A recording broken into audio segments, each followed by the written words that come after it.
Ces tubes apportaient chaleur et entrain. Jimmy Cliff est mort aujourd'hui à 81 ans, originaire de Jamaïque. La légende du reggae avait conquis la planète au rythme de ses nombreux tubes, I Can See Clearly Now ou encore Reggae Night. Delia Collinet, bonjour. C'est son épouse qui a annoncé la triste nouvelle. Totalement. Et quand on parle de Jimmy Cliff, on pense à ça.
L'artiste jamaïcain, figure majeure du reggae et ambassadeur culturel de la Jamaïque, s'est éteint à l'âge de 81 ans des suites d'une pneumonie.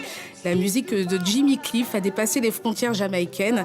Pour l'histoire, Jimmy Cliff s'est fait remarquer dès l'adolescence en enregistrant ses premiers titres Hurricane Haiti et Miss Jamaica à Kingston. Très vite, son talent lui ouvre les portes et il contribue au succès du reggae à l'échelle internationale. Et puis il brille aussi au cinéma. Exactement, avec The Harder They Come, sorti en 1972 et dans lequel il tient le rôle principal. C'est l'histoire de Yvan Martin qui part en ville pour réaliser son rêve, chanter. Le film raconte la dure réalité de l'industrie du disque en Jamaïque et résonne avec la propre histoire de Jimmy Cliff. La bande-son est un grand succès avec des morceaux comme You Can Get It If You Really Want ou encore Sitting in Limbo. En 1993, sa reprise du titre I Can See Clearly Now de Johnny Nash pour le film Rasta Rocket est devenue un hit mondial. On regarde un extrait.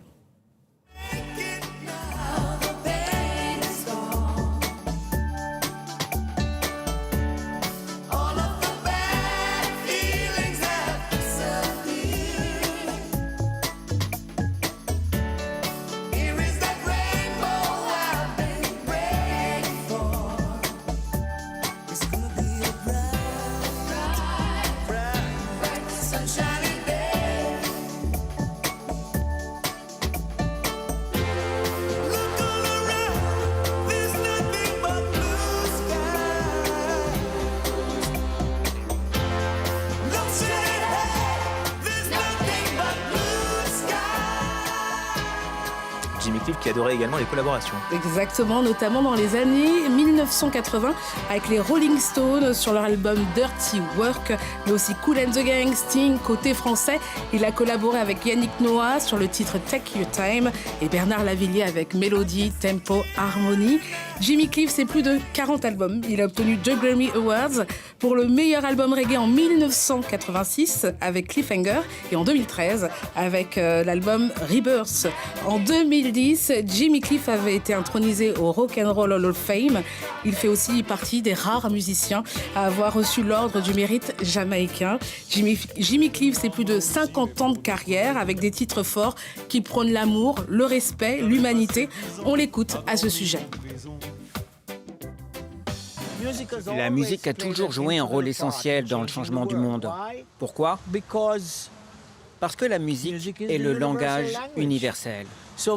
Elle y parvient beaucoup mieux que la religion ou la politique. Après Jimmy Cliff, vous nous parlez d'Aya Nakamura. Oui, qui sort son nouvel album. Alors, Aya Nakamura, elle fait partie, des artistes francophones les plus écoutés au monde. Donc elle sort son 5e album qui s'appelle Destinée, 18 titres aux influences afrobeat, dancehall et zouk. Elle fait aussi des featuring avec des artistes internationaux comme Jeyo, Kani, Shensia ou encore Joey Douet-Filet. On regarde un extrait du clip No Stress qu'elle a sorti récemment. C'est ça.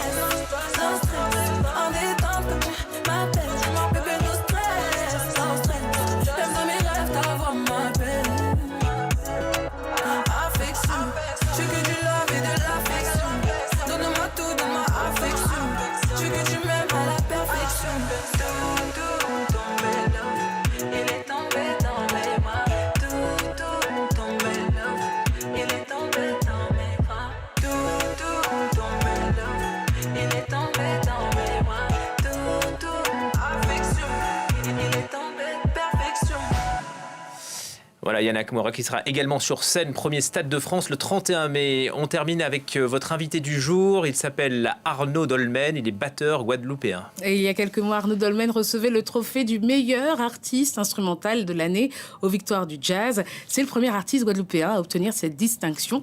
Il vient de sortir un nouveau projet, The Get Down, qui veut dire se lâcher en français, aux côtés du pianiste Grégory Priva et de l'organiste keyboardiste Laurent Coulondre. C'est un album qui permet de décomplexer le jazz et de le rendre plus festif et dansant. Arnaud Dolmen et sa troupe seront en concert ce vendredi au théâtre de Fontainebleau et le 16 janvier au New Morning. On regarde un extrait du titre Uno Mas.